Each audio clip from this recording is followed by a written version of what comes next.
Hi, my name is Rick Burgles. We're at the top of Crystal Hills Boulevard on a little cul-de-sac called Bever's Place. And this is a trailhead going up to Intemann Trail, or where Intemann Trail used to be. Intemann Trail is that's what we call it, but the ancients used that trail every day for at least 1,400 years. They had a rich culture in this area right here. And when Parks Department built the bicycle trail that replaces the ancient Indian trail, they disrupted no fewer than 5 Ute tool-making sites. And in the process, thousands and thousands and thousands of artifacts were just tossed over the side like so much rubbish. So if you'll come with me, we'll get as close as we ever could possibly get to touching the very hand of the people who were the first to live here.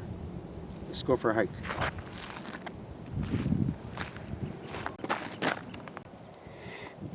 Well, this is where that little trail meets where Paul Intemann Trail used to be. There's the first part of the bicycle raceway. And then down here is where Intemann Trail used to be. This is the ancient Ute Trail. Not only did Parks decide to block a perfectly good trail,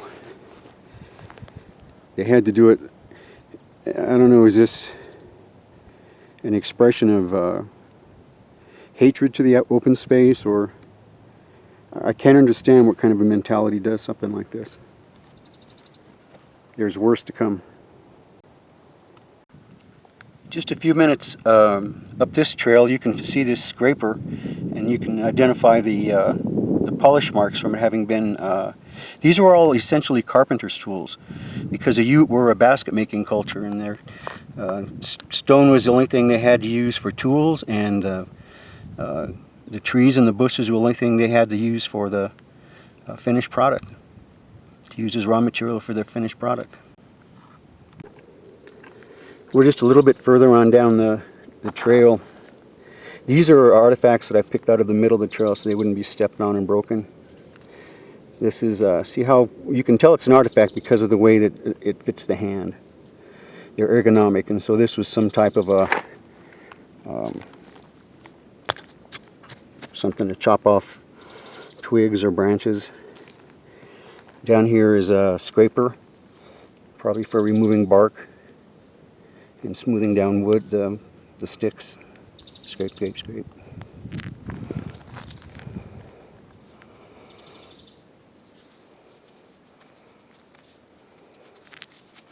You can always tell what an artifact tool, stone artifact is, because when it fits your hand, it presents the working surface. See, so this is the way that it fits my thumb, fingers on the back, and then there's the cutting surface. This is another interesting assemblage of Ute stone tools. As I said before, these were basically made to work wood, branches and tree limbs. So this is an example of one that is an artifact so old that it's actually, the rocks actually deteriorated away. This is another interesting tool right here. What I think this is, kind of hard to get it where I want it, is to split. So this edge was put here onto the whatever they wanted to split, and then this was the surface onto which another rock landed in order to. So it was a splitter, a log splitter, twig splitter. Okay, now those are the tools that we just looked at, and I'm going to show you now where they came from and why they're sitting there. This is the job that Colorado Springs Parks Department did to this part of our open space. Look at this. This is all jam-packed full of stone tools and other lithics. That's why they fell out of this bank here, landed up on the trail, and then down beneath the trail are countless thousands of others buried forever.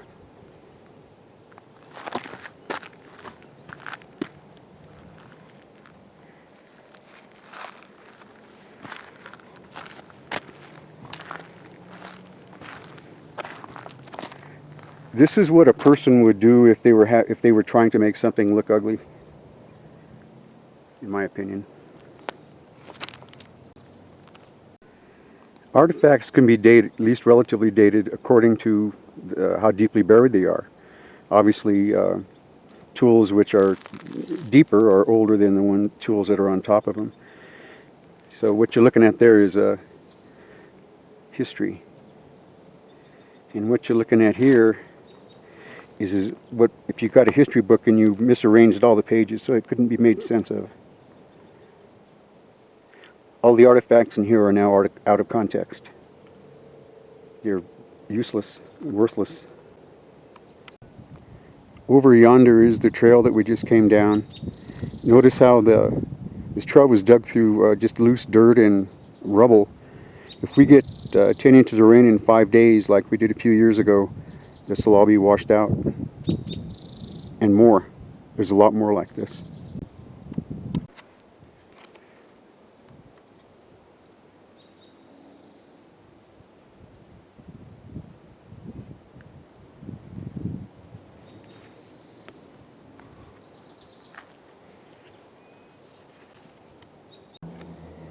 That's a lot of damage just for the sake of a bicycle trail, don't you think?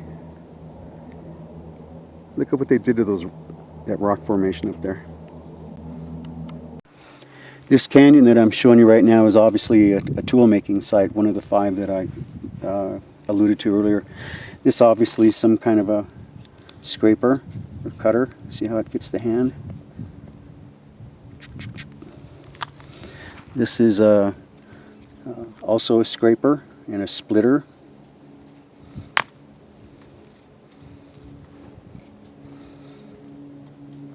See how all the fingers got a place to fit. Cut, cut, cut, chop, chop, chop. Here's another interesting shape. Most of the tools, tools are multi-tools. So this was held probably something like this. And as I said before, they always pull. They pull up the branch and cut off the twigs and the leaves. Swing it around this way and you've got another. These are called crescents. They're common in prehistoric stone tools. And look at this thing. That's a big hefty chopper, isn't it? See how straight? Okay, there's our pile of tools. And this is where all the material came from. This is a canyon where 2 different types of rock, one on each side. There's a fault that goes between there. And this meant that people working this had their pick of whatever type of a rock they wanted according to what tool they needed. The number of tools that were dislodged and dumped over the side and is just impossible to comprehend. I mean,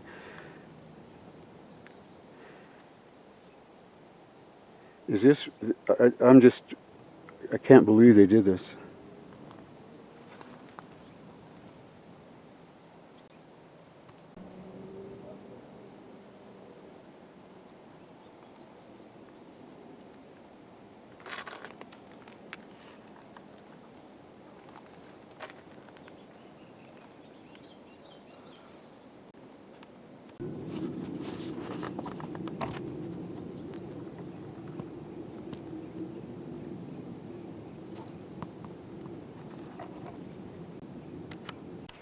The work that Parks Department has done on this trail reminds me of nothing so much as a World War I battlefield, except no barbed wire.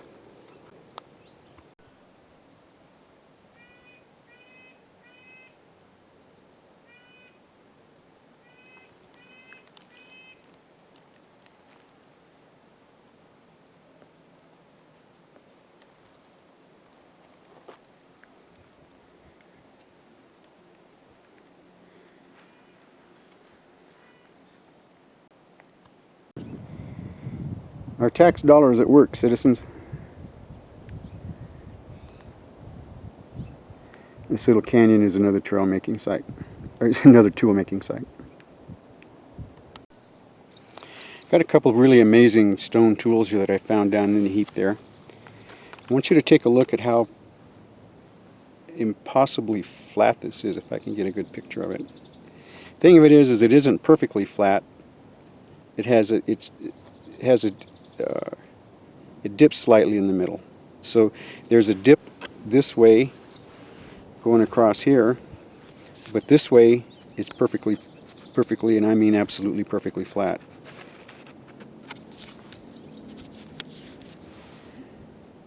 How could anything be that flat?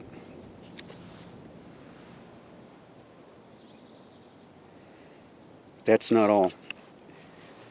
This tool is ambidextrous. You can hold it this way. See a little place for the pinky there. And this mineralized part, this is Swatch quartzite. And this part of the quartzite became mineralized, so it's harder, and that's the cutting edge. So if I can get an angle on it here, so that when it was scraped, the scraper was pulled this way. Up. I can't get it.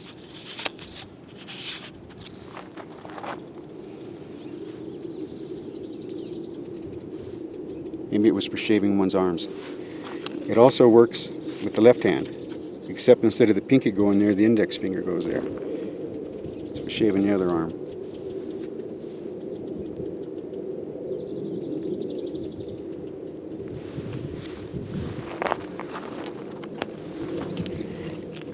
Got another one here.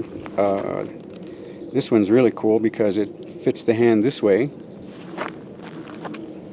See, and then you'd be pulling, this would be the twig, you'd be pulling it across this way to scrape the twig. Or watch this, flip it around this way, and then there's a surface that cuts. So A, B, multi-tool.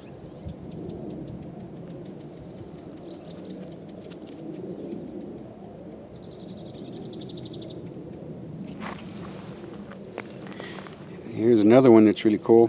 This at first looks just like a simple scraper, because you see that polished edge there, and so you just think that it was used for scrape, but no. This edge here, if you put this between your fingers, becomes like a nut. Look at how cool that is. This would be for cut. Flip it over in your hand. Cinch it up. There's a place for the knuckle to fit in, or the thumb to fit in, and you use the other edge. Cut. A, B. A, B. One more. It's my favorite. This is a tool made specifically for lefties.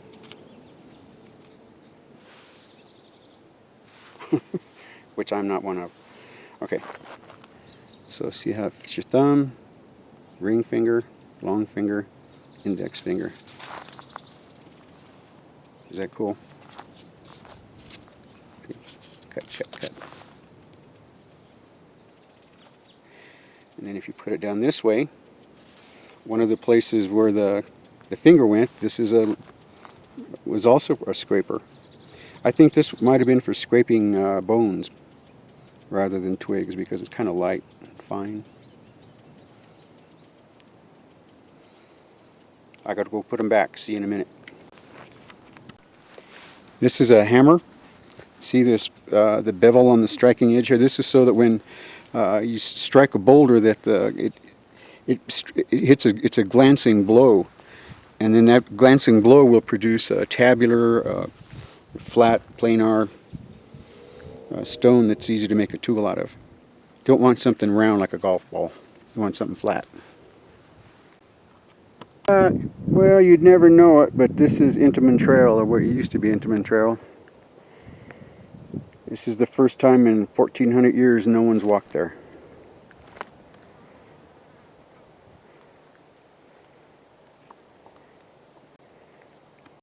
Well, we're up at the Red Rock Canyon cutoff. This little spot right here is pretty much emblematic of what's been done up here. The dirt clods on your right there, that's the old trail. Look at what they did to it. Is that nuts? And then right behind it is another, this is a new trail. Okay. And then right over here, that is part of the old trail. Look at what they did. It wasn't enough to put up a sign and a little fence, they had to plow it up.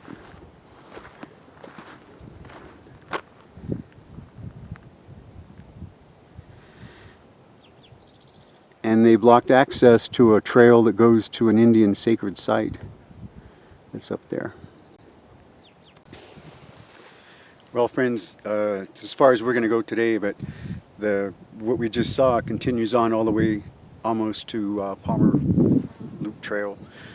Destruction of Palmer Loop Trail, that was built by the founder of our city, William Jackson Palmer, is also slated for demolition and replacement. So I hope there's something we can do about this. It's highly unsettling as far as I'm concerned, and especially since it was done on the taxpayer's dime. There's no reason to have destroyed an ancient trail. I mean, couldn't they have built the bicycle trail and just destroyed the artifacts, or do they have to destroy the ancient trail along with the artifacts? Thank you very much for coming with me, and I hope it's been instructive.